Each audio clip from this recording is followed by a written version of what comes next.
Assalamualaikum warahmatullahi wabarakatuh. Halo semuanya, selamat berjumpa pada pembahasan mengenai teknik penulisan akademik.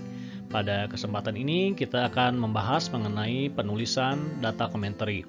Seperti kita ketahui, tulisan akademik tentu tak lepas dari data-data yang mendukung setiap klaim atau pernyataan yang dibuat. Seringkali data-data ini disajikan dalam bentuk tabel atau grafik.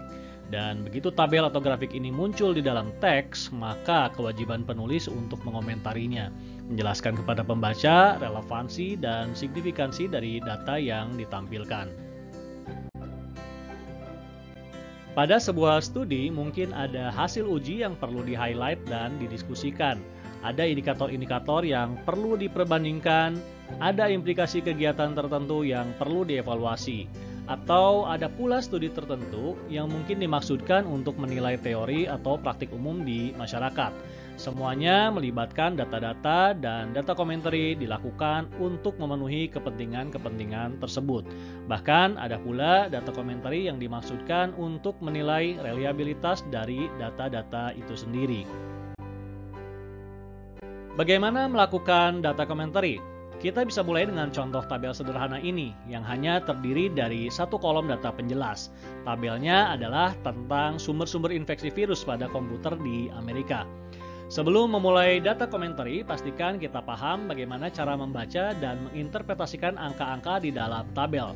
Misalnya, angka 43% di sini, ini menunjukkan bahwa sumber infeksi virus komputer 43%-nya berasal dari flash disk yang dibawa dari rumah. Lalu angka 29% ini menunjukkan bahwa 29% infeksi virus pada komputer tidak diketahui sumbernya dari mana. Oke, sekarang saya perlihatkan contoh sebuah data commentary untuk tabel kita sebelumnya. Perhatikan, data commentary pada umumnya terbagi ke dalam 3 bagian seperti ini. Bagian pertama adalah location element beserta summary statement. Di sini location dinyatakan dengan penyebutan tabel 5. Artinya data commentary ini merujuk pada tabel nomor 5 di dalam teks. Lalu sambungan kalimat ini menunjukkan summary statement atau penjelasan singkat tabelnya. Summary statement ini boleh dituliskan, boleh tidak. Bagian berikutnya yang wajib ada adalah highlighting statement. Perhatikan, kalimat-kalimat ini menunjukkan pernyataan-pernyataan terkait data dalam tabel yang dianggap penting oleh penulis. Penulis menyoroti sumber-sumber infeksi virus yang terdeteksi, sumber infeksi virus yang terbesar, dan banyaknya infeksi virus yang tidak terdeteksi sumbernya. Pernyataan terakhir pada highlighting statement ini kemudian mengantarkan kita ke bagian akhir data commentary, yaitu bagian diskusi atau analisis.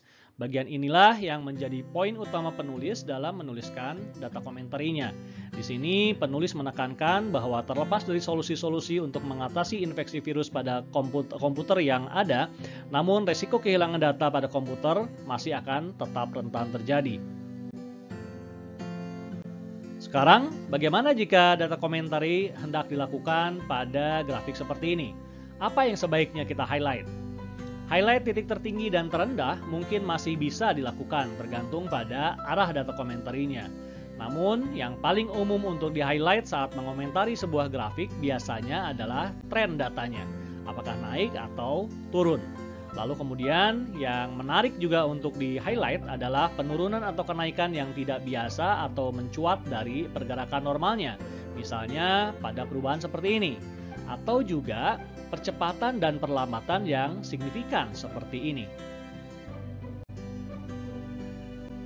Sekarang mari kita coba evaluasi data commentary untuk tabel perbandingan data kelulusan dari program doktor antara mahasiswa asli Amerika yang kuliah di Michigan University dan mahasiswa asing yang kuliah di tempat yang sama. Kolom data pada tabelnya sekarang lebih banyak. Perhatikan, ini adalah contoh data commentary-nya. Tidak ada masalah dengan location dan summary statement-nya. Lalu highlighting statement yang pertama, penulis di sini meng-highlight perbandingan secara keseluruhan terlebih dahulu. Mahasiswa asing secara rata-rata lebih cepat lulus daripada mahasiswa pribumi. Di kalimat berikutnya, highlight-nya lebih spesifik. Penulis membandingkan beda waktu kelulusan di setiap divisi. Dan seperti pada data komentari yang pertama, highlight terakhir ini yang mengantarkan data komentari ke bagian diskusi atau analisis. Lalu, adakah masalah yang bisa kita temukan dalam data komentari ini? Secara kelengkapan elemen, data komentari ini sudah memenuhi syarat. Highlighting statement juga diurutkan dengan baik dan mengarah kepada pembahasan diskusi dan analisis yang spesifik dan menarik. Namun, jika kita perhatikan lebih seksama, tabel yang disajikan ini agak redundant atau mubazir. Data-data pada kolom ini sama sekali tidak disinggung oleh penulis. Karena data tidak bisa berbicara sendiri, maka data yang menganggur seperti ini sebaiknya di-highlight atau dihilangkan sama sekali. Terakhir, jika kita perhatikan dua kalimat terakhir di bagian diskusi, kita melihat penjelasan yang sifatnya spekulatif. Mengapa spekulatif? Karena di sini tidak ditemukan adanya referensi, hasil observasi atau studi maupun data. Diskusi atau analisis seperti ini harus dihindari di data komentari atau bahkan di tulisan akademik secara keseluruhan.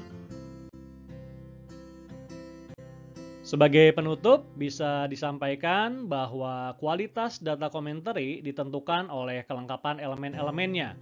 Data pada tabel atau grafik adalah untuk dikomentari, yaitu di-highlight mana yang penting dan menarik, lalu dibahas. Jadi bukan untuk sekedar dibacakan ulang. Highlighting statement juga harus disusun, bisa dari umum ke khusus atau sebaliknya, yang kemudian mengarah kepada fokus pembahasan atau diskusi.